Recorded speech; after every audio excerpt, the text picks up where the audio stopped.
It was one cold, early morning when Gerda woke up to see the Nazi guards leaving in a hurry. The whole camp is now quiet, and there were no Nazis in sight.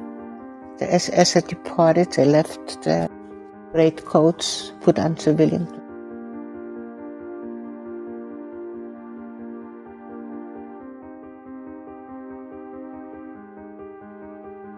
She walked to the gate carefully in disbelief. Any tiny noise scared her, as if this was all a trap set up by the Nazis to catch her escaping. But no, the Nazis were gone.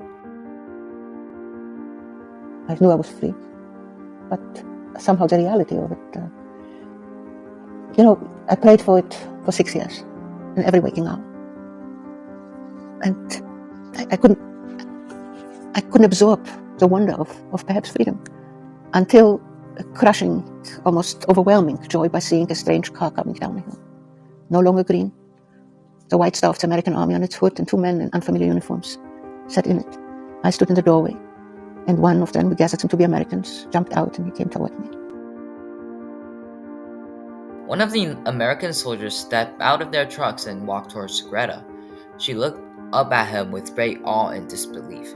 She was looking at someone who fought for them. Her emotions were complex: awe, happy, disbelief. But more of it is fear. She was terribly frightened about his reaction if he knew that she was Jewish. But I felt in my head to tell. Gerda looked up in the American soldier's eyes. She has no hesitation, as if she just made a very big and important decision. She said, "We are Jewish, you know." Silence. Terrible silence. The birds stopped singing. The wind stopped blowing, as if the whole world was shocked at this information. Although she talked herself into being honest and brave, she was getting more and more nervous as time passed. She can feel the American soldiers staring at her, but she did not look back.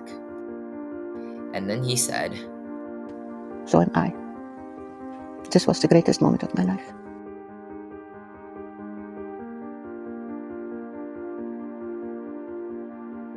Not long after, trucks from the Red Cross came and took Gerda and the rest of the survivors away. They were transported to a makeshift hospital to rest. Gerda was given a bath before being sent to her room to get some rest. The sunlight were burning bright outside, as if telling Gerda that everything is fine now, and that hope and lightness is finally coming. She saw the bed in the corner, and her eyes began tearing up. She finally felt like that the past 6 years of non-stop praying has finally been answered. It's the first time I slept in sheets in years. Gerda snuggled into the sheets and cried for a very long time before finally falling asleep.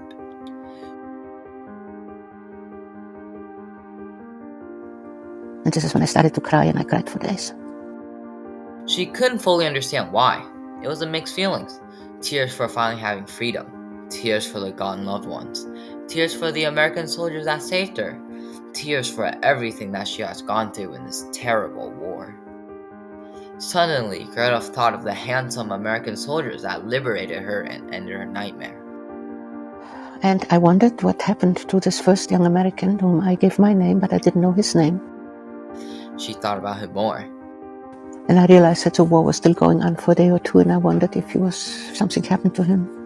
Gerda was very worried. And strangely enough, that night I started to pray again, and I prayed for his safety. Gerda prayed and prayed for 6 years while in the camp, believing in the power of faith. Faith became her motive to live, became her hope. Now that she is out, she stopped praying her for a bit. But just like how faith supported her in the darkness, she trusts that faith will also support the American soldier, the hero that brings more hope to the world, like a bright moon in a starless night, bringing light to all around him. Gerda needed him safe.